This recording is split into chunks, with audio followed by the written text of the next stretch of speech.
Good evening, everybody. System Chalk here with the 143rd episode of our first YouTube run through House of Light, the expansion to Weather Factory's Book of Hours, playing as the archaeologist. We have been working towards a higher level for Edicts Martial. I think I'm also going to level up Trides Mahaira when the time comes, but maybe we'll leave that aside because we'll be getting enough memories for Sickle and... we'll be using Sickle and Eclipse to level up Edicts Martial. We should be getting enough of those from our existing runs here, but... existing reading here.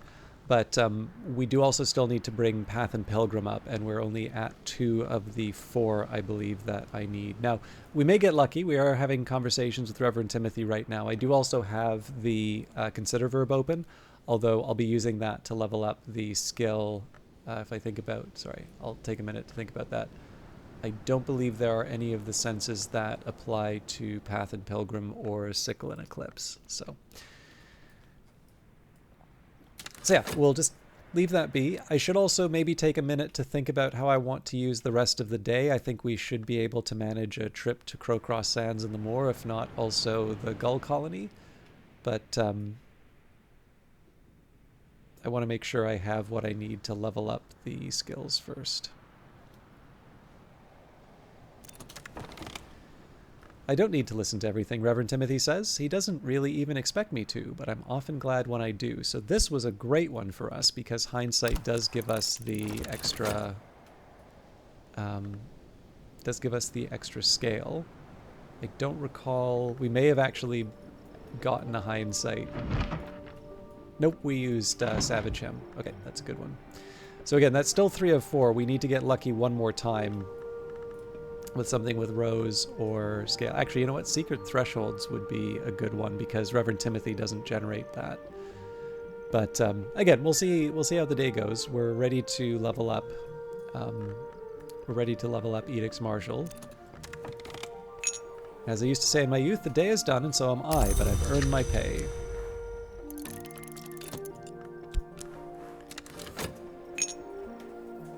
So I think what we'll do here is we'll level up the Edicts Martial, and then we'll sort of divvy up the remaining elements of the soul to make sure that I can accomplish everything that I want while also not leaving...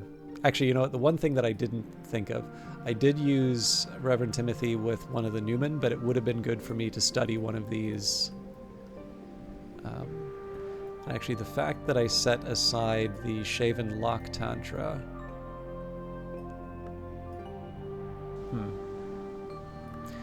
makes me think that I might want to be a little careful with using the Serpent Root. The sun's... Actually, hang on. Alphabright Euphanies also isn't moved up. Okay, we have lots of opportunities opening up, so we'll definitely make sure we get on top of that tomorrow. The Locksmith's Dream, Portions and Proportions, the second volume of Teresa Galmier's examination of parallels in the mystic dreams of artisans. The frontispiece has been slashed with a razor. In this volume, Galmier records fewer dreams and explicates more on her own elaborate theories. We see this again and again. What is below can't escape what is above. The finest artisans all dream of the White Door in the end. I'm no artisan, only a scholar. I think there's a secret that all these artisans know, but I think that secret is only half the story.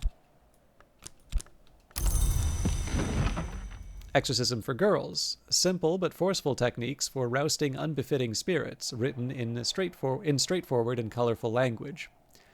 Blake seems uncertain at points whether the techniques are intended for use by or on girls. She clearly regards children as a nuisance.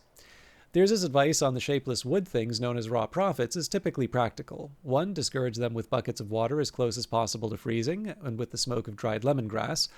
2. Under no circumstances kiss them or receive kisses from them. 3. An effective formula is provided for laundering clothes stained with prophet slime. I may change up the ordering here in a little bit. I'll explain why once we've collected everything. The cleansing has left my skin burning, my teeth throbbing. The chorality rumbles beneath the membranous surfaces of the waking world. To a Pale Lady, a collection of Franklin Bancroft's letters to Ava DeWolf. There is a substantial body of erotic pleading and half-finished poetry, but also learned discussions on matters mythical and marine, as well as notes towards a comic opera on which Franklin and Ava were apparently collaborating. Do not return, O my light, to the sea. None of us can be what we were, that is history's curse. None of us can know what we may be, that is history's gift. Your mothers, and the mothers of your mothers, are caught in eternity's jaws like a robe hem in a trap. It is the pearl that shines, but the tide that returns. Descend their evasions. Father Stanislav John Schaller writes of the means and limitation of passage between the orders of the Mansis. No long names ours. Unusually, Father John has written this book in Fusine, for, he says, special secrecy. He speaks very cautiously of the exceptions that can sometimes be made to the edicts of Chancel and Calyptra, and hints at the means by which he successfully returned a lantern long to flesh. Schaller mentions most cautiously of all that he has been permitted to see a book that speaks more deeply on the matter, but that it was surrendered into the shadow of a covenant stone of the Watchman's Tree. It can be retrieved if the 99th wink is reserved under the edict's liminal. That is a hint for something, by the way, but I'm going to keep mum on that for those of you that may not have encountered it yet. It's something you can think about. The Book of Thrones, a legend of the Shadowless Empire, transcribed by Alexander Peterhans from the annals at a secret shrine in Anatolia. In the first and greatest history, a subject of the Shadowless Empire of Persia travels to the west, to the kingdom of the Persids. There he becomes a protege of the tutelary Persid deity, the scarred man who lives in the dark. He returns after 7 years to put his skills at the service of the Shadowless Empire, becoming their golden general. After many years of peace, the heirs of the Persids move against the King of Kings in the Shadowless Empire. The Golden General will not take up arms against the blood of his mentor until the King of Kings whispers a great secret of betrayal in his ear. He breaks his sword, forswears his oath to both Empire and Scarred Man, and enters the temple behind the world, leaving his life behind. The Orchid Transfigurations, a feast, a compilation of quasi-Rosicrucian allegories, supposedly by Robert Flood. This is in the original Latin. The illustrations are certainly striking. They flush the skin and glow beneath the eyelids after the book is closed. We must devour to be devoured. We cannot be undevoured as we cannot be unborn. And Singlefoot songs. Father Stanislav John Schaller, priest and diplomat, writes of his time on the slopes of Huashan, near the Grove of Green Immortals, but never too near. Schaller's relations with the grove are cautious. It's a library of the tree, but under the hand of the hour named Applebright. In time, however, Schaller comes to be more sympathetic to the Applebright, which he suggests causes harm only when so invited. The Singlefoots of the title are one-horned, one-footed hill things with sweet but powerful voices, powerful enough to open the mountain. The Singlefoots sometimes trample pilgrims, sometimes heal them, sometimes coerce them to enter the mountain and become Singlefoots. Schaller explains that when he found this last becoming too tempting, he decided to return to his homeland. Okay. So the original plan I had went a little something like this. We'd take Edicts Martial, and then we would chuck in basically all of these. But I'm thinking maybe one of the options that I have instead is we take this confounding parable. So we know we have two things, but it's a smaller chance that it doesn't work out with Reverend Timothy. And then what I can do here is I can use the Old Wound. And of course, the Old Wound is easy for me to get back with the Edicts Martial. So I could wait 6.5 seconds, but at this point, let's just...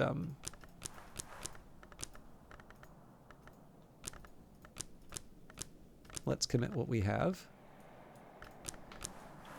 There's always more to learn. Improve the skill to level 9. Now, Path and Pilgrim I'll probably set aside a Fett for. And the question now is really about Tridesma Hyra. So I need 7 and then a Grail. So let's set aside the Arab here. Let's actually just go for it. So this is, of course, slightly different because it's Moon and Grail. But that does work to our advantage in a couple of ways as well.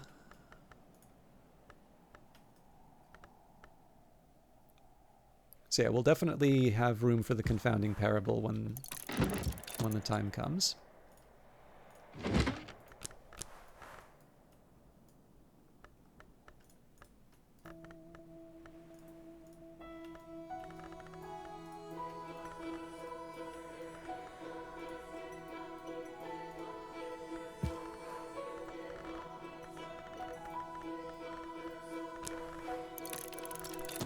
Just double check that that's...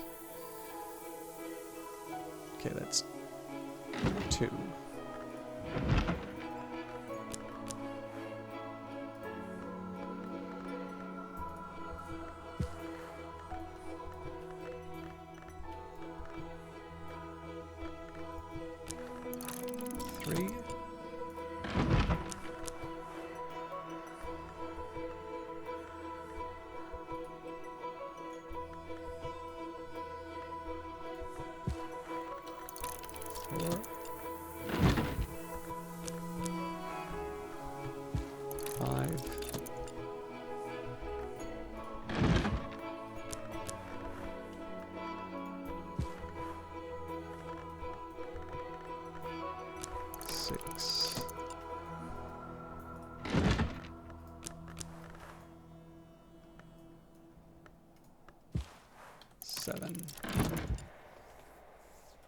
Trying to think if there was a better way for me to handle. I guess I didn't get the satisfaction.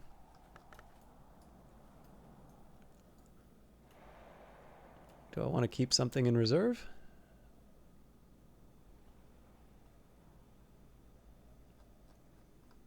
Nah. Okay. So the Fet will be used to level up Path and Pilgrim. The Arab will be used to level up Trides Mahira. So first step, we'll use the Fet and Pentiments and Precursors to go to the Moor. I may hold on to the Tryst, so we'll actually use the Core in this case.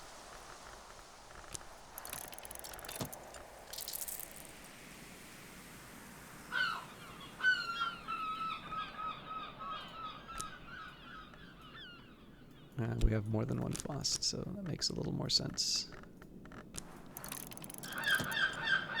I'm trying to think if there's a benefit to me maybe trying to drop some more water today as well, because as you can see, we've got actually quite a few elements of the soul kicking around still. And I know I'm not going to have enough time to do any more side projects. So I think I'll probably just accept that I didn't manage the day as well as I could have. And of course, we still have conversations with Reverend Timothy going on, so don't think it'll turn up too much, but I don't need to listen to everything Reverend Timothy says. He doesn't really even expect me to, but I'm often glad when I do, much like my coworkers.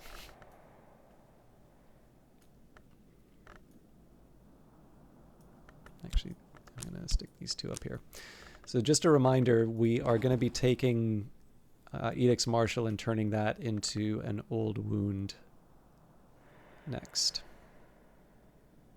And that was just so I could guarantee that I'd have Path and Pilgrim immediately after. The skill is now level 9. Its power aspects have also increased. Now there's no real reason for me to hold back on those. So there's some things I could theoretically commit to the Tree of Wisdoms, but in this case here, Edict's Martial is one of those ones where I don't benefit from holding back. So the precepts of struggle and conflict, which drive the cosmic engine of change, sometimes called the Causality. Conflict creates gods. All the hours are defined by their opposition to other hours, just as we are defined by the battles we choose. This is a matter of the Horo-mastery wisdom.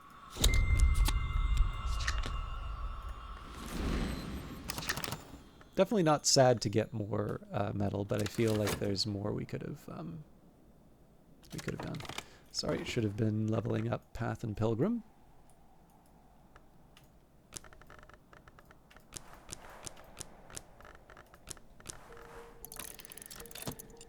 And I guess I can use my newfound metal to make an old wound. Explore an old wound to awaken the violent resonances within. I'm trying to remember how I get the Forbidden Epic in Edict's Martial as well. I think it's a Rose skill. I just don't remember what. I don't think it's a Curious Hunch, but I also can't remember if it's a Horizon Sight or... the Gossip is helpful, although I think we're going to overwrite it.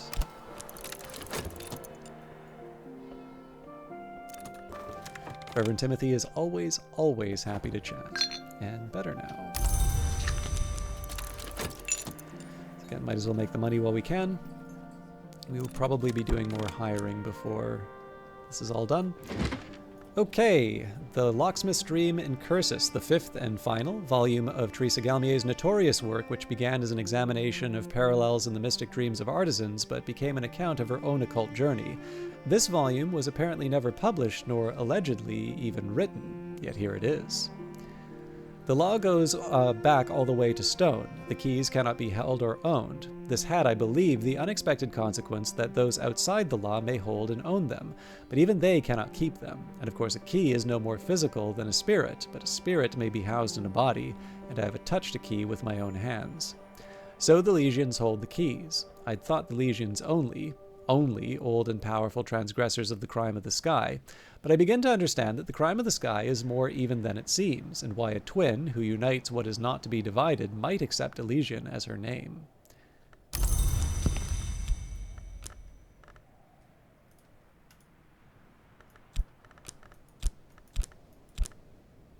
I don't think I have a good way of blocking up all the... Yeah, this will have to do. Observations on the Peacock Door. Naingala of Lagash discusses the Peacock Door, the highest door available to mortals in the Mansis, a rent, an imperfection, an abrasion. Notably, the book is written in Vac, which by some accounts is another aspect of the Peacock Door itself. Naingala addresses this by apologizing courteously to the door, and the language, at the end of every section. The Peacock Door did not exist, Naingala says, in the days when the gods from stone entered the Mansis. They used the fanged key to open the Savage Door, a door not usually available to mortals. Speech, as the initiates of Kion would have it, is a wound. I fear that through that wound the blood of the Mansis flows even now, and that one day speech will be an end to dream. I fear that, but I fear the alternative even more. The Deaths of the Moon, a historical tract on various forms of survival after death. When the heart no longer beats, the Grail may keep the spirit in the body, and an appetite is indicated to sustain. Alukites are the best known, but not the only of this nature. This is the waning moon mode. The full moon mode is the intensification of one element of the soul to a point where ordinary sustention is unstable. Our protector, the generous of hosts, began of this nature, and its generosity remains ungentle. It is possible for the body's health or the heart's core to outpace the other elements, so that a static mode becomes impossible and growth proceeds in dramatic stages until balance remanifests. The Intimations of Skin, fiendishly complex, weirdly distorted illustrations of Congress and anatomy by the haunted visionary painter Niels Fredrik Malsker. Malsker illuminates the evolutions of the names of the Grail with unfortunate clarity. It seems that a lovely who consumes an ivory becomes an ivory, a lovely who consumes a thirstly becomes a thirstly, a lovely who consumes a name of another hour might take its place. In the penultimate illustration, a lovely grapples with a fungoid knot that can only be a name of the crowned growth. Lovely's mouth and other portals gape wide, and the growth name is already partially engulfed, but it seems that Malsker couldn't bring himself to illustrate the result, and the final illustration is only a scrawled, bloated obscurity. Deaths and Their Evasions. Father Stanislav John Schaller writes of the means and limitation of passage between the orders of the Mansis. No long names, hours. Unusually, Father John has written this book in Fusine for, he says, a special secrecy. He speaks very cautiously of the exceptions that can sometimes be made to the edicts of Chancel and Calyptra, and hints at the means by which he successfully returned a lantern long to flesh. Schaller mentions most cautiously of all that he has been permitted to see a book that speaks more deeply on the matter, but that it was surrendered into the shadow of a covenant stone of the Watchman's Tree. It can be retrieved if the 99th wink is reserved under the edict's liminal.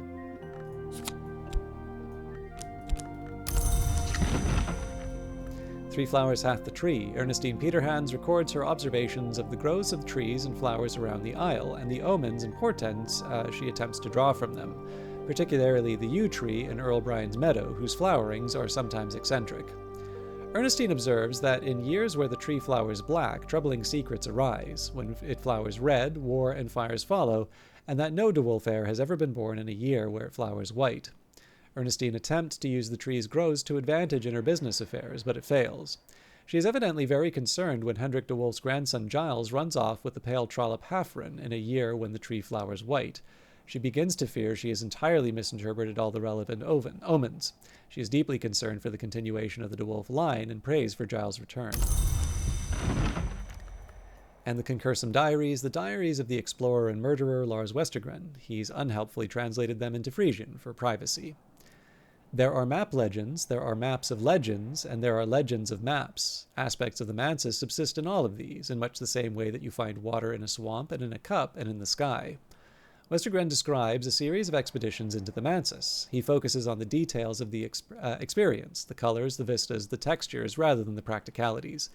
He does warn that the Mansis changes each year, although he assures the reader that the doors have always been the same. Doors may close, but they never disappear, at least not while there have been mortals in the Mansis. We're like mice.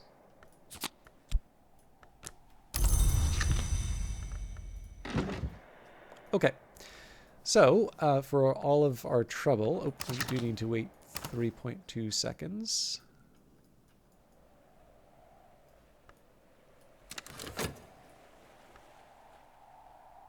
Okay, there we go. Skill is now level 5. Its power aspects have also increased. Just take a quick minute here to shuffle around the orders. Probably didn't need to go that far, but... And we'll be moving Trades Mahairo when the time comes.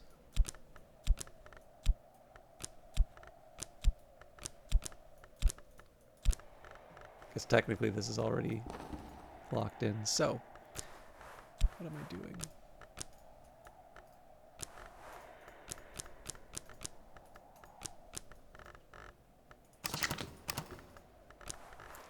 At last I approach mastery, improve the skill to level 8. For the rest of these, so we've got the Solace, the Revelation, we'll be getting the Old Wound in a little bit. I don't think there's too much for us to do, but at the very least, the Solace will give us something to sort of play around with. With Reverend Timothy, we'll get him to open up the trapped cell before too long. But again, we're at the end of the day, so I don't see too much value in reading another book.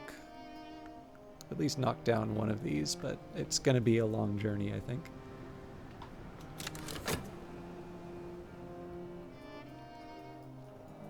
If I get a chance to make a little more money at the Sweet Bones, I should probably take it, but I think the rest of this is just trying to find a slightly graceful end to the day. I may actually want to consider another batch of visits to the moor and such. I think we've got more than 30 seconds left. Alright, unexpected finds in the folds of earth and sky, quartz chunk, ice rock, winking light. A driftwood fragment. Long ago there was a forest between the waves of Brankrug Bay. This driftwood is not nearly that old, but it's shared salt with its lost forerunners. And this can feed a Stimfling. So maybe I'll get that horizon sight. Okay, so I'm going to take a chance on this. So we don't have anything else that we want to level up. We'll use the Fat at the moor. We'll use the Tryst at Crowcross Sands. We'll use the Fost at the Gull Colony.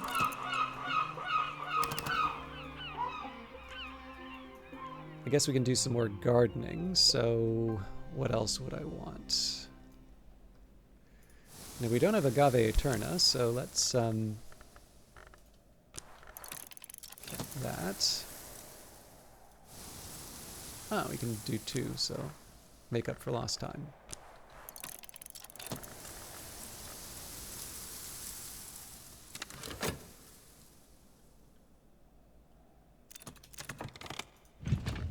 Move gingerly while the pain lasts. The skill is now level 8. Its power aspects have also increased.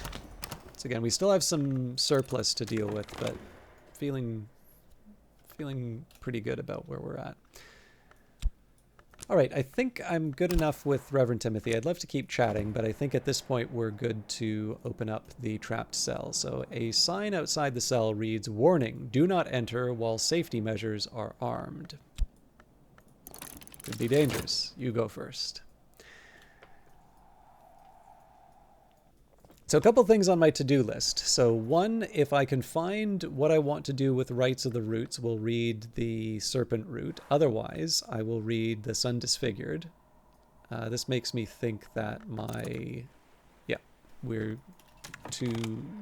just shy of where I wanted to be with the memories. Ah, well.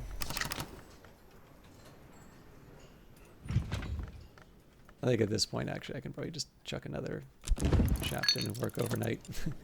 There's not much work on offer in Brandkrug, but I can find 6 pence worth of odd jobs. This one, I think we'll keep the Solace. Actually, let's take a minute to think about that. So Orchids and Narcotics hasn't been moved up. Neither is Leaves and Thorns. That's something I should take a little more seriously. But yeah, if I'm going to be reading something with Applebright Euphonies, I think it would be fair to say that the Solace makes better sense. So I think Sun Disfigured is probably the next document that I'm going to read. We'll use that to advance Applebright Euphonies, at least as far as makes sense.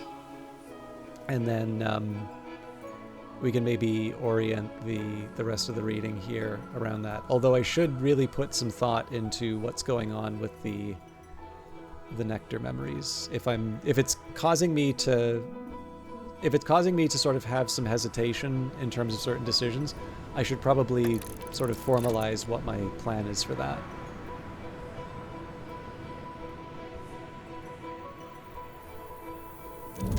Right, here we go. The Long Cell. The few long at Brandkrug were kept in cells triple buttressed with silver and steel and sanctioned spells. The Bureau knew their weaknesses, but never relied upon them. This cell last housed 2 immortals, an edgelong dyad. This would have required not only ferocious and eternal vigilance, but also frequent replacement of the shattered furniture. So there's quite a few fun items in here. So first of all, the guest bed, the Long Cell, a bunk bed constructed for 2 immortals who could neither be together nor apart. This takes Edge. Cudgels. Daegu and St. Trog, very old iron cudgels, recently and heavily padded.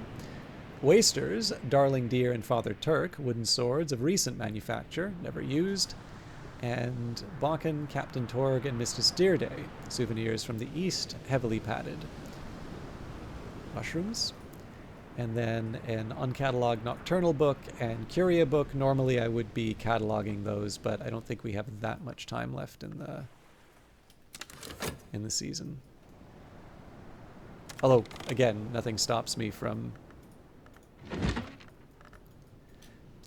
It's not like I'm going to use the metal. The metal's going to be what I use to catalog them anyway, so it just puts me ahead of time.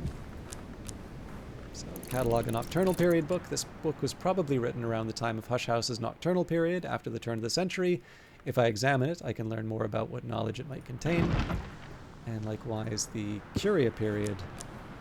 This book was probably written around the time of Hush House's Curia period, roughly the 1700s to 1800s. If I examine it, I can learn more about what knowledge it might contain.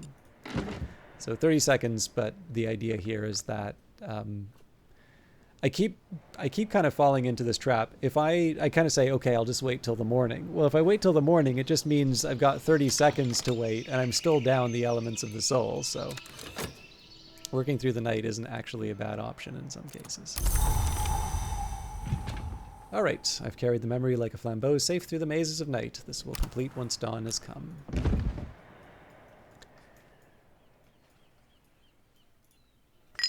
As I used to say in my youth, the day is done and so am I, but I've earned my pay.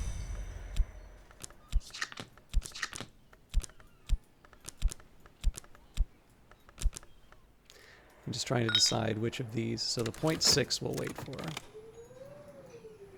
So Hawthorn Blank, a wood favored by the Horned Axe.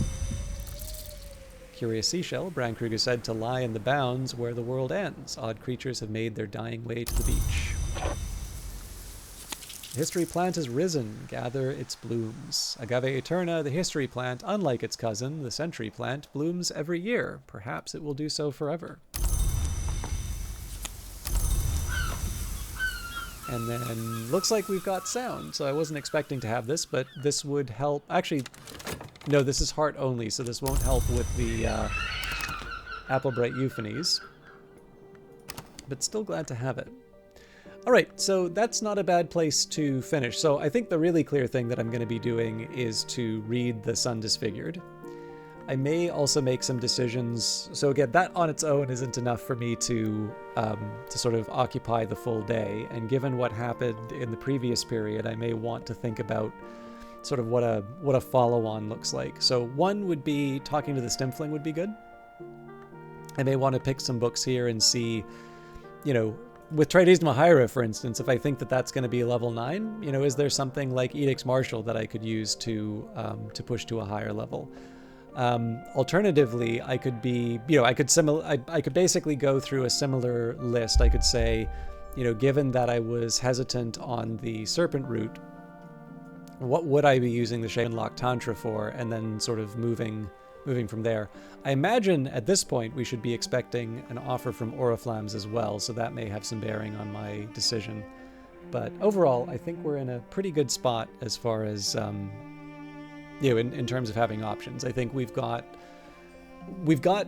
more than enough in terms of supporting whatever choice we make, but I think more importantly, we have enough constraints that sort of come from, we've got some constraints that are coming from what my current priorities are. And that's a little bit nicer than just having sort of a big wide open, area to do whatever I want in. But all of that will be happening on Monday. So thank you everybody for hanging out. I will see you all after the weekend. Until then, take care.